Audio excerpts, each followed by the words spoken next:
आदित्य पुण्यातील एका ऑफिसमध्ये काम करायचा. लग्नाला फक्त 6 महिने झाले होते. त्याची पत्नी सायली स्वभावाने थोडी हट्टी होती.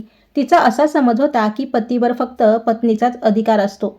एके दिवशी आदित्य ऑफिसमधून लवकर आला, तर सायली तयार होऊन सोफ्यावर बसली होती. तिने सांगितले की तिच्या आईचा फोन आला होता आणि त्यांनी आपल्याला जेवायला बोलावले आहे. पण आदित्यने सांगितले की आज त्याला त्याच्या आईला म्हणजे सुलोचनाबाईंना हॉस्पिटलमध्ये न्यायचे आहे, कारण त्यांची तब्येत ठीक नाही. हे ऐकताच सायली चिडली आणि म्हणाली, तुमच्या आईचं नेहमीच असतं. त्यांना फक्त आजच आजारी पडायला हवं होतं का? सुलोचनाबाईंनी हे ऐकलं आणि वादावादी नको म्हणून त्या म्हणाल्या, आदित्य तू सायलीला घेऊन जा, मी एकटी रिक्षाने दवाखान्यात जाईल. पण सायलीने तिथेही त्यांचा अपमान केला. शेवटी आदित्य आईला दवाखान्यात घेऊन गेला आणि तिथून सायलीच्या माहेरी गेला. सायलीच्या माहेरी गेल्यावर तिच्या आईने शालिनीबाईंनी देखील आदित्यला सुनावले की आईची जबाबदारी ठीक आहे, पण पत्नीच्या इच्छांकडे दुर्लक्ष करून तिला एकटं माहेरी पाठवणं चुकीचं आहे. आदित्यला या गोष्टीचे खूप वाईट वाटले. त्याने ठरवले की आता सायलीला धडा शिकवायलाच हवा. दुसऱ्या दिवशी आदित्यने आईसोबत एक प्लॅन बनवला. त्याने सायलीला सांगितले की आजपासून आई काहीच काम करणार नाही. सायलीला वाटले की आता आदित्यवर पूर्णपणे तिचाच हक्क असेल, म्हणून ती खूप खुश झाली. पण हळूहळू आदित्यने तिला आरसा दाखवायला सुरुवात केली.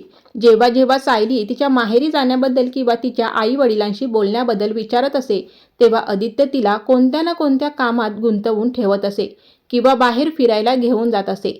एके दिवशी सायलीचे आई वडील अचानक पुण्यात आले. त्यांच्या घरी आले. आदित्यने त्यांच्याकडे पूर्णपणे दुर्लक्ष केले आणि मोबाईलमध्ये चित्रपट पाहत बसला. सायलीने जेव्हा विचारले की तू त्यांच्याशी नीट का बोलत नाहीस, तेव्हा आदित्य म्हणाला, त्यांचं काय म्हातारपणात आजारपण आणि येणं जाणं चालूच असतं. आता तुझी प्राथमिकता मी आहे, तर तू माझ्यावर लक्ष दे. सायलीला खूप राग आला आणि ती ओरडली, हे माझे आई वडील आहेत, तू असं कसं वागू शकतोस? तेव्हा आदित्य शांतपणे म्हणाला, सायली हेच शब्द तू माझ्या आईबद्दल वापरले होतेस. आज तुला खूप वाईट वाटतंय ना? नातेसंबंध बरोबरीचे असतात. जसं तुझे आई वडील तुला प्रिय आहेत, तशीच माझी आई मला प्रिय आहे. जर तुला हे मान्य नसेल तर आपण वेगळे होऊया. हे ऐकून सायलीचे डोळे उघडले. तिला तिची चूक समजली. ती आदित्यच्या आणि सुलोचनाबाईच्या पाया पडली आणि तिने माफी मागितली. सायलीची आई वडिलांनाही आपली चूक कळली आणि त्यांनीही माफी मागितली. शेवटी अंत भला तो सब भला या न्यायाने संपूर्ण कुटुंब आनंदाने राहू लागले. मित्रांनो, संसारात पती आणि पत्नी या दोघांच्याही आई वडिलांचा सन्मान होणे आवश्यक आहे, तरच नाते टिकते.